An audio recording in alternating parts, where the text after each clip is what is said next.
It's networking. It's not net breakfasting or it's not net socialing. It's networking. So you're there to work. And so you go there with a purpose, and everyone goes there for a purpose. You do get to know people. That's part of building trust, is you do actually want to get to know that person, not just their business.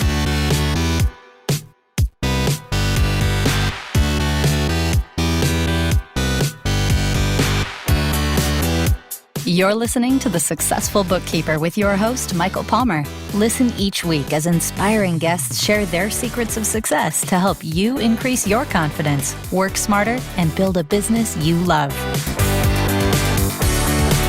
This episode of The Successful Bookkeeper is brought to you by PureBookkeeping.com, the proven system to grow your bookkeeping business.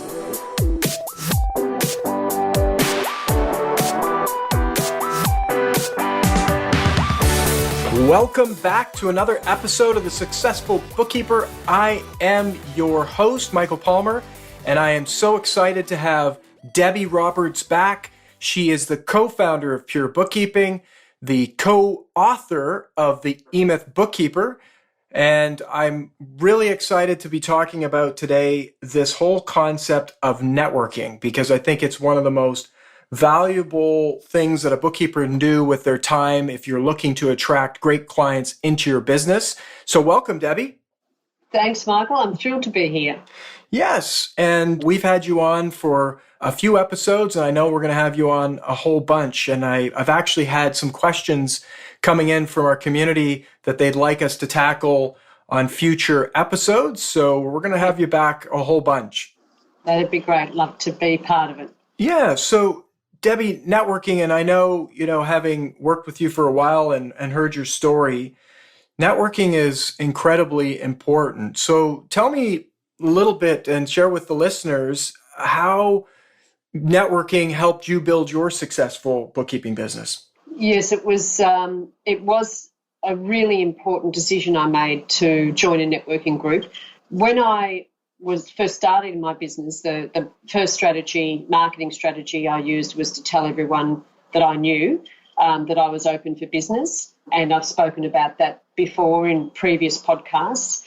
When it got to the stage, someone actually mentioned to me, how about joining a networking group? And actually, I didn't even know what a networking group was or whether networking was important to grow a business. I was quite naive in business. I'd been an employee before that, so I didn't know how business worked.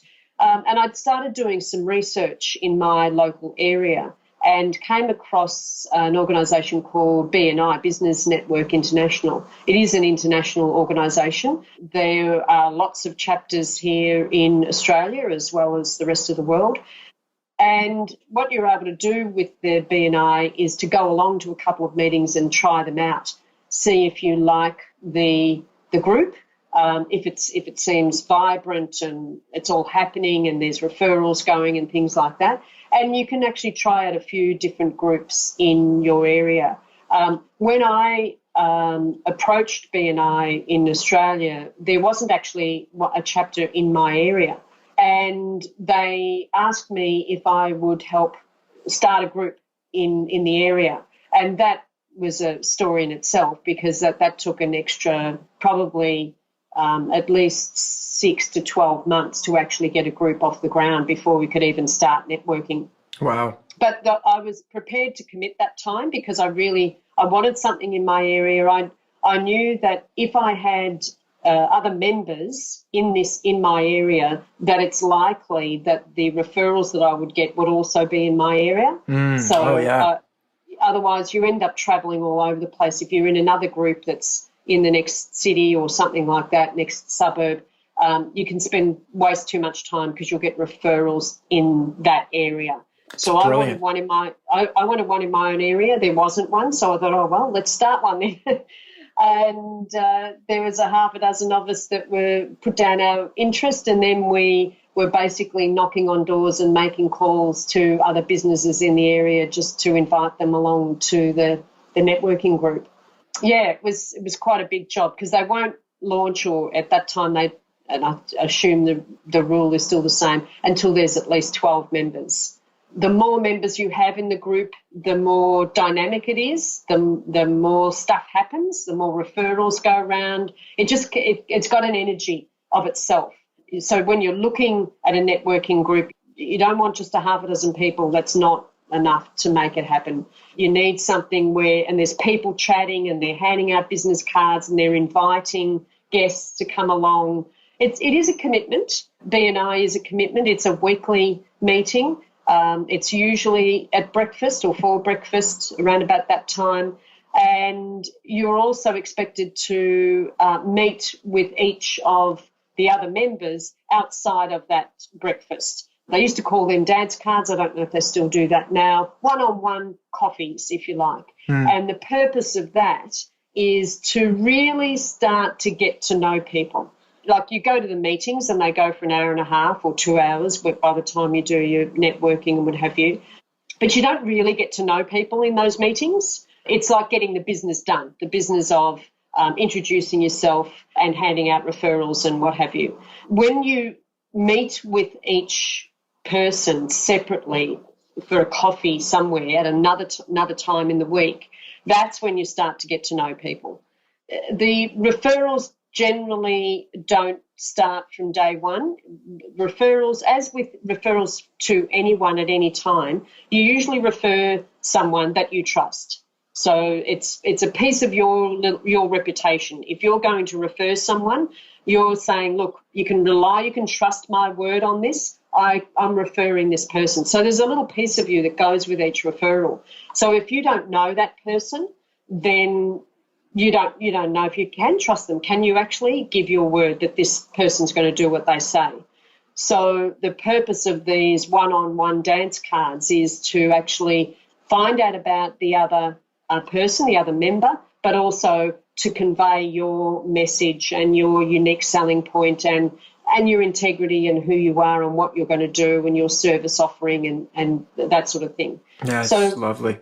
Yeah, there is quite a commitment with these, but the thing I loved about the BNI, there was a couple of really priceless, I think, benefits I got from attending the group. And one of them was because I had never networked before with other business owners, it was just being around other business owners that were doing stuff, that were going about their business, that were growing their business, that some of them were doing really unusual stuff in professions that I'd never heard of or industries I'd never heard of before. So I actually took a genuine interest in each person and to find out about what their business was like and where it was that they were having their struggles. And then you talk about the bookkeeping, and it's a very easy conversation to have when you say, well, who's managing your bookkeeping for you? And find out about whether they're doing it themselves or a family member. Often the members that do attend are small business owners. They may have one or two staff, or they may not have any staff. They may have a home office. So they're kind of often starting up in business and just getting on their feet themselves. Wow.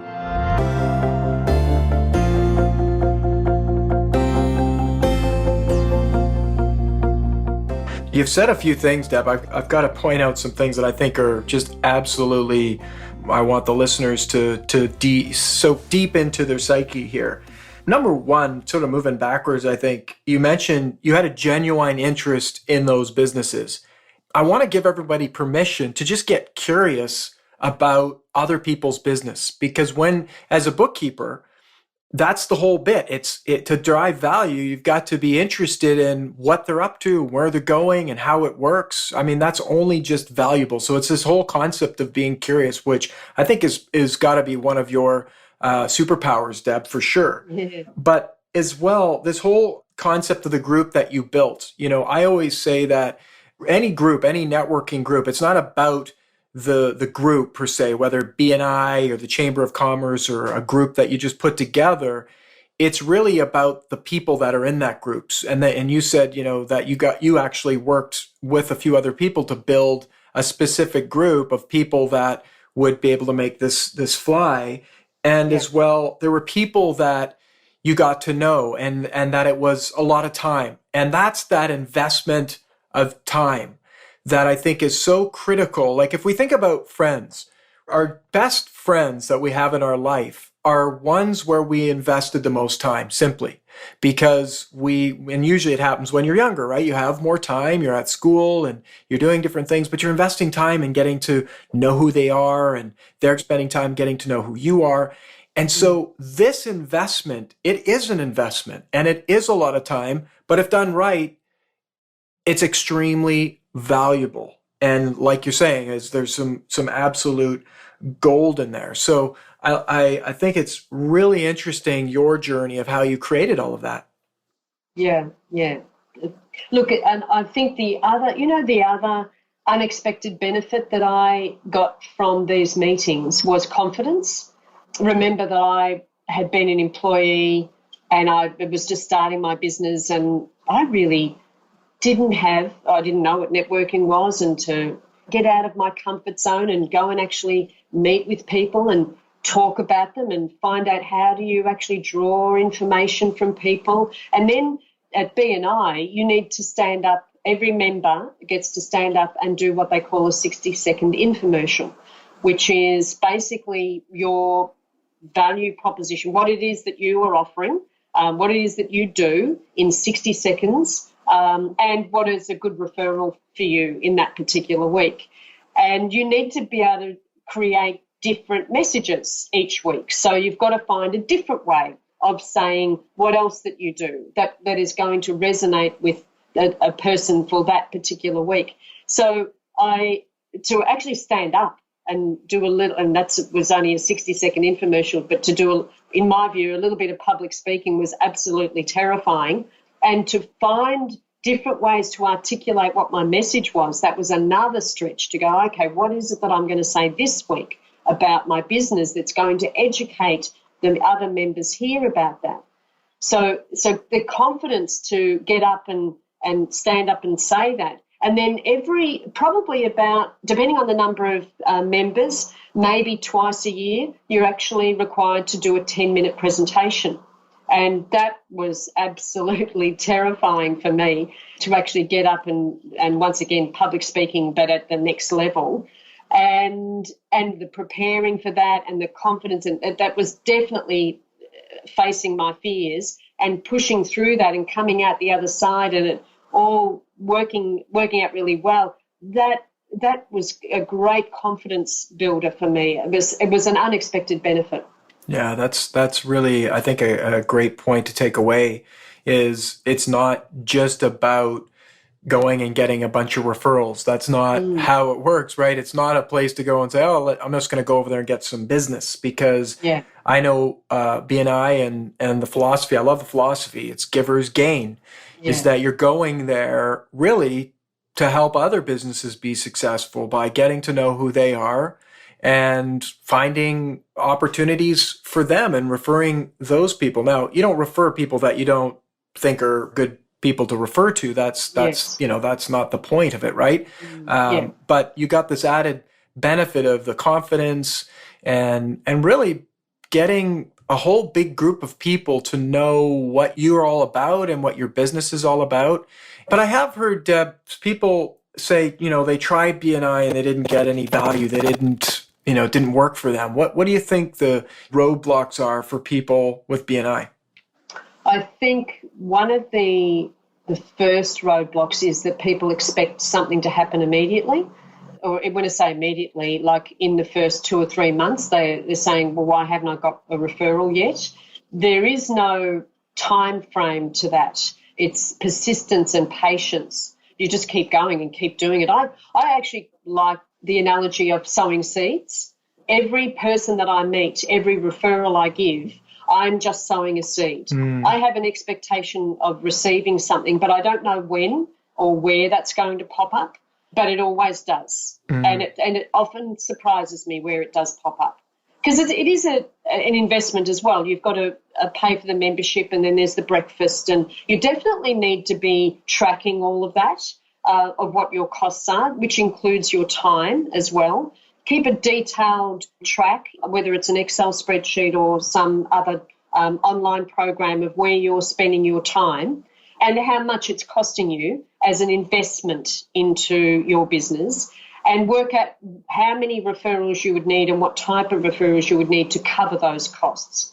That might ease your mind a bit as well when you go, oh, okay, I know that with the upfront investment, the cost of the breakfast, the coffees, the hour here, the 2 hours there, and you work all that out, I need to get 3 day-a-week clients in a year to cover those costs, or whatever the number is when you work it out based on your hourly rate. And that I think will be when you've got something precise about what it is that you need to break even, if you like, then anything above that is going to be your profit.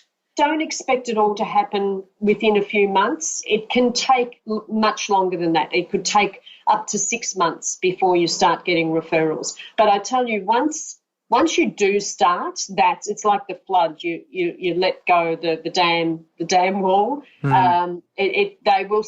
will come. It's about people building trust. And remember, we're talking about bookkeeping. We're talking about people's finances. It's quite intimate in many respects because people are so guarded about their finances, whether it's business or personal. So you're coming into a part of someone's world which is usually fairly guarded and protected. And now they're asking you to come into their world. And also, when you think about it in a networking group, typically what happens is people will start using themselves in their own. So the other members will start using you and they'll try you out, and then they'll feel more comfortable to refer you out to other people. And sometimes there's a little concern that if it doesn't work out and you're in this membership group, the BNI, it can be a bit awkward. But all you can do in that regard is obviously do the best that you can. They're clients just like anyone else, so you would treat them in the same way.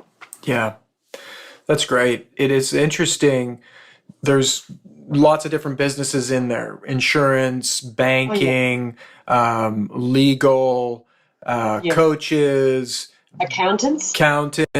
It's all over the place. And so it's a big spectrum, which is really exciting. But what's cool is that every business needs bookkeeping. So it's one of those really fantastic opportunities, I think, to find a really good group and to nurture that group and build relationships with those people.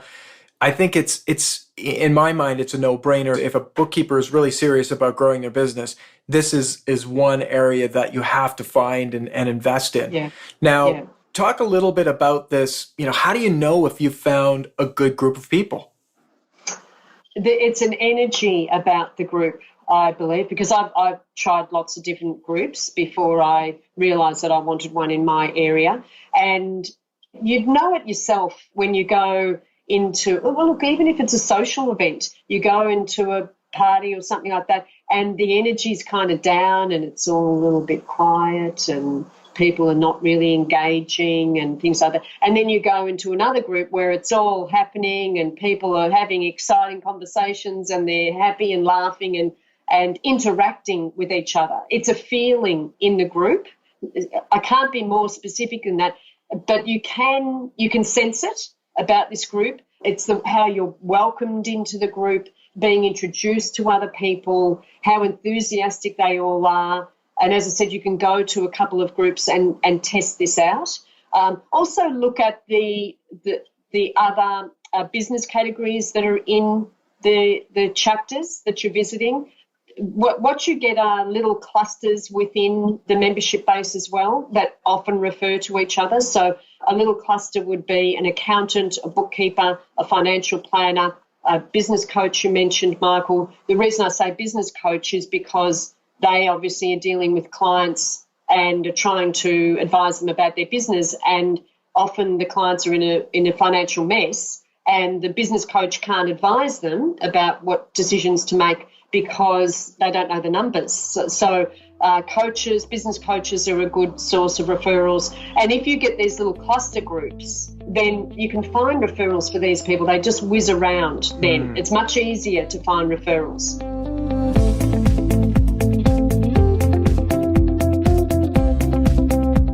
That's really fantastic and so creative, Deb.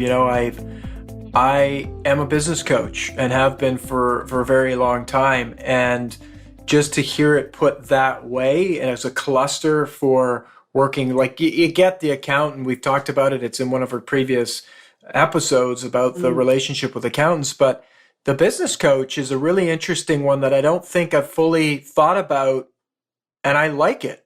I think there's so much value and almost partnership that can happen between a coach, a business coach, of course, and a bookkeeper to be able to cross-refer and really drive a lot of value for businesses out there. Absolutely, yeah. That is gold, Deb. That is gold. I think the listeners are going to get that. So finding these clusters, what a phenomenal idea. Yeah. Now, I would also think like you hear people complain about being social. It's just a bunch of people being social. Is there anything around the age of a group? No. There's someone who, Ivan Meisner, he was the one that started. Ivan Meisner, you got it, yep. Yeah, that's the one. He said it's networking. It's not net breakfasting or it's not net socialing. It's networking. So you're there to work. And so you go there with a purpose, and everyone goes there for a purpose. You do get to know people. That's part of building trust, is you do actually want to get to know that person, not just their business, but you want to go there with a purpose and make sure that you get the information. I don't think it, certainly with demographics, it doesn't matter about that in the group. Sometimes groups can get stale.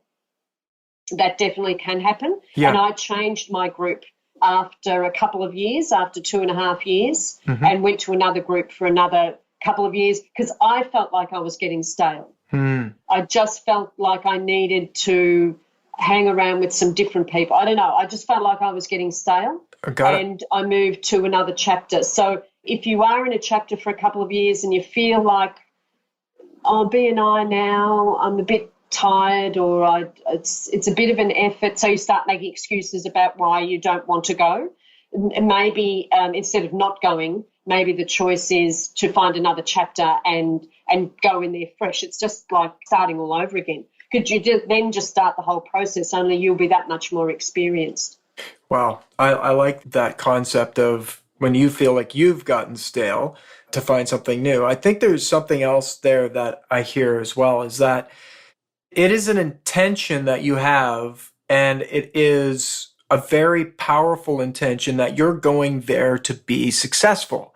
And I think that's one of your key success, another one of them, there's many that we've even uncovered in this call, is this intention of I'm going there to work, I'm going there for my business, this is what my business needs, and as well, I'm going there to help other businesses. And so when you bring that energy, it must be a breath of fresh air for all of the people that you're working with. So I think that's the part of the mindset, which is go into it with this intention of making it successful. If we go into things thinking, oh, you know what, I'm going to go and dip my toe in the pool and hopefully this will work, I'm going to try it out, it's not going to work. No.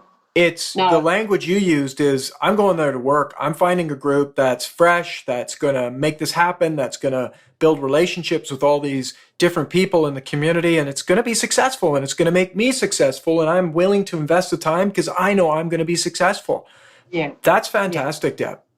Yes, and I think that what you said before about the giver's gain, that was one of the things that I always cherished about the BNI was giver's gain. And so whenever I was meeting with someone, it was all about giving and all about finding out their business. And as I said, being curious about it. And how can I solve a problem? Do you have a problem with the bookkeeping? Let me see if I can solve that for you. So it was me giving, knowing that at some point, as I said, seed sown, we're going to gain that.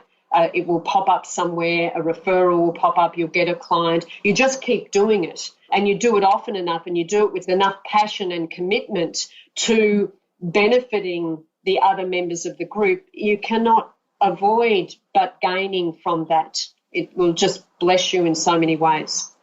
Yeah, I think there's a lot of gold there. Let's talk about, there's not just BNI as well. There's other ways to network. Let's maybe throw a few of those ideas out there that people can start to look at and share any experiences that you've had, Deb. Yeah, look, I went to occasional, as you mentioned before, Michael, Chamber of Commerce meetings, so the local Chamber of Commerce, And you can contact your local, do you call them councils over there, Michael? Local councils? They're like business improvement associations. You got the Chamber of Commerce, the municipalities, you got it. Yeah, you can, and definitely Google networking groups. There's mothers networking groups. There's so many are out there now that's possible for you to join up.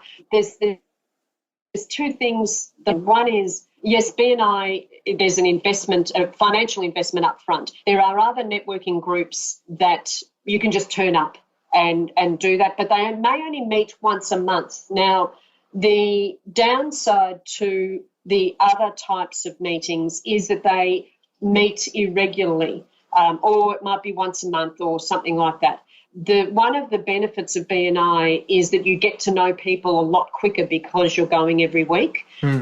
So things can tend to happen faster with that. You build trust quicker. So that's what the advantages of BNI. With the other groups, if you're going to attend another networking group, I was actually speaking to a bookkeeper only recently about this, and she said, I went to a networking group and just stood there kind of with a glass in her hand and on the side of the wall, not game enough to go up. What am I going to talk about?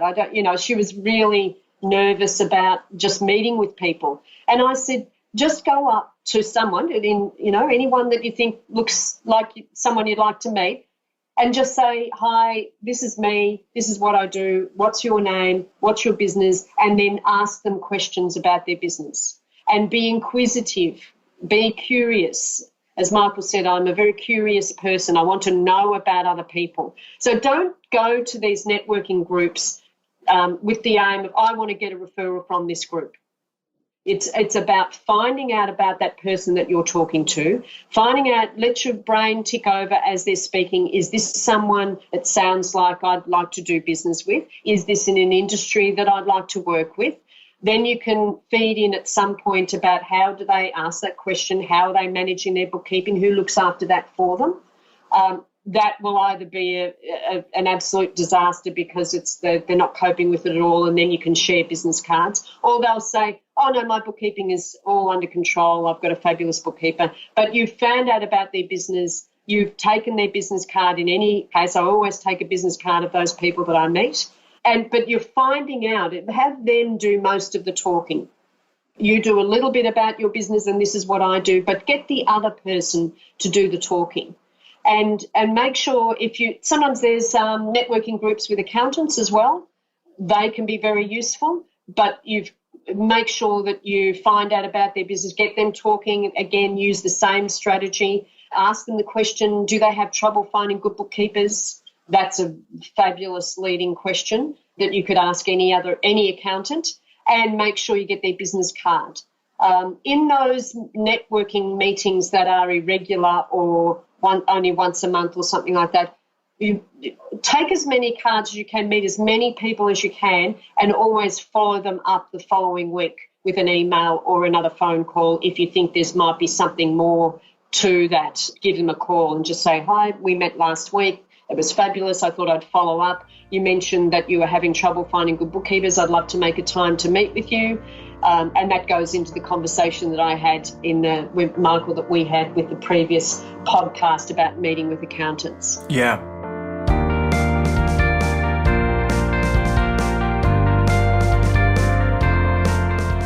Yeah, absolutely. And you said a couple of things there that what jumped out at me was, there's the whole point of transacting with people is that people want to transact with people that they know, like, and trust. And so networking initially is all about the like component, because you don't want to go in there and just be saying, oh, this is me and this is all about me. People like to talk about themselves. They actually don't care. Nobody cares about anybody else but themselves, right? That's kind of a default. That's right. And so when you ask questions of other people about themselves and what's it they're interested in and how they're doing, and get them talking, they instantly will like you because they're talking about themselves. They like that, and you're associated with that. So that's a real, it's a classic move, and that's a move right way back to Dale Carnegie's work Yes, yes. and a fantastic book. I mean, it's a little outdated now, but some gold in there around having people, be interested in other people. That will lead them to like you, and then you'll have an opportunity for them to get to know you, and then eventually trust you, and you'll be great partners. And that other piece, Yes. Deb, is absolutely right. Following up. I mean, cards will just end up in the dump, in the garbage. Yeah. But if you make a meaningful connection and you follow up with them and you continue to provide value, then it's really good. I have a friend that does these send out cards. It's a company where you can send out these cards quite easily. And the first time I met her, she took my card and we were at this event, and it was a cool event. And she sent me this card with a whole bunch of pictures of the event and said it was really nice to meet me. And it's like, you know what? Like, I still have that card. It's up on my wall. I mean, that's powerful. That's Yes. me. That's me. Now I like her. It's like she's like shoots these pictures, sends me pictures of me and talking about the event. It's like I like her, and guess what? I'm getting to know her really well, and I'm eventually I'm going to trust her and want to work with her. Yeah. So it's a lot of cool moves there that you've brought up today. And I know for our members and the people that have taken the work that you've done and followed in your footsteps, they've got incredible results. Let's just talk about a little bit about what the impact of this was on your business from a financial standpoint, Deb. Oh, look, it made a huge difference to my business. Like, it gave me a good starting point, a good solid foundation for growth. After I was in BNI for 4.5 years, I then focused on, after I'd worked out all my value proposition and got what I felt was I got as much value out of BNI as I could, I then focused on accountants. I mean, I'd always been networking with accountants, but I focused on that one source of referrals after that point. But it certainly gave me my kickstart.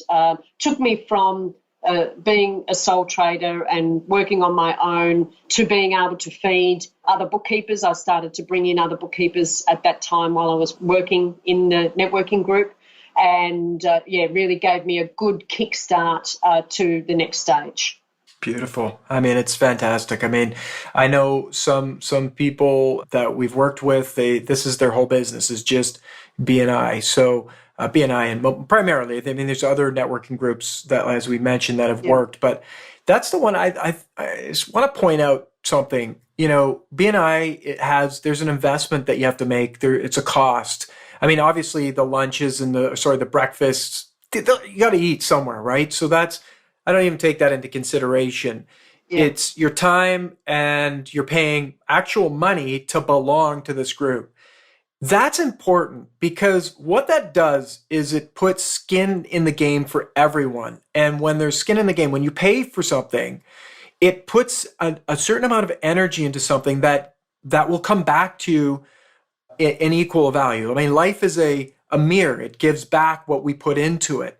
So one of the mindsets I think that people can look at is, how can you find an area or opportunities where you can invest in your business, and invest as much as you can. The more you invest in your business, the more the business will give back to you. And I think BNI really has demonstrated that is part of its winning formula, is that people actually are paying, they're more serious about it, they got skin in the game.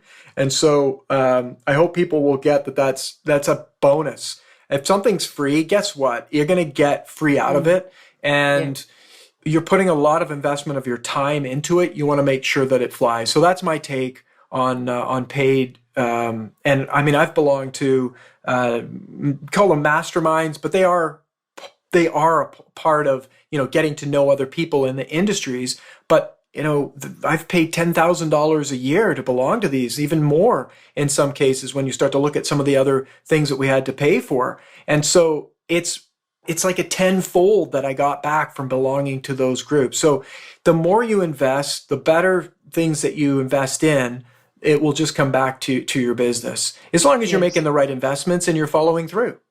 Yes, absolutely. This has been absolutely fantastic, Deb, and this has been one of our longer ones. And so I want to really thank you for joining us today and sharing all about this whole concept of networking and powerful. I know what I'd like to do is ask if we can perhaps give a little bit of a sample from the work that you do with Pure Bookkeeping, and we can have that available for people at our website at thesuccessfulbookkeeper.com. Would that be cool? Yes, I've got a script for the 60-second infomercial. Beautiful. That give them a guideline as to what they might say. Be happy to share. Excellent. Well, so for listeners, there's some gold there. There's a script. Go to thesuccessfulbookkeeper.com, sign up, join our community, and you will get access to a whole bunch of resources that we give away and that we put out there from all of our guests. But that will be available and attached to this episode number. So please do that. And thank you, Deb. Thanks for joining us. Thanks, Michael. Thrilled to be here. It's great. So that's another episode of The Successful Bookkeeper. Please go to iTunes and give us an honest review of what you think about the podcast. You can go to thesuccessfulbookkeeper.com/reviews, where you can get all the information on how to do that. And as well, leave us a question or a challenge that you're faced with. We'd love to have that be a part of our future shows and give us direction in terms of what kind of content that you'd like to hear from us. You can go to thesuccessfulbookkeeper.com/questions. It's really simple. You just press a button, make a recording, and it will enter your information and it will send it right over to our email. And so it's super easy to do. And so that's it for this episode, and we look forward to catching you next time. Take care. Thanks. Bye for now. Bye-bye.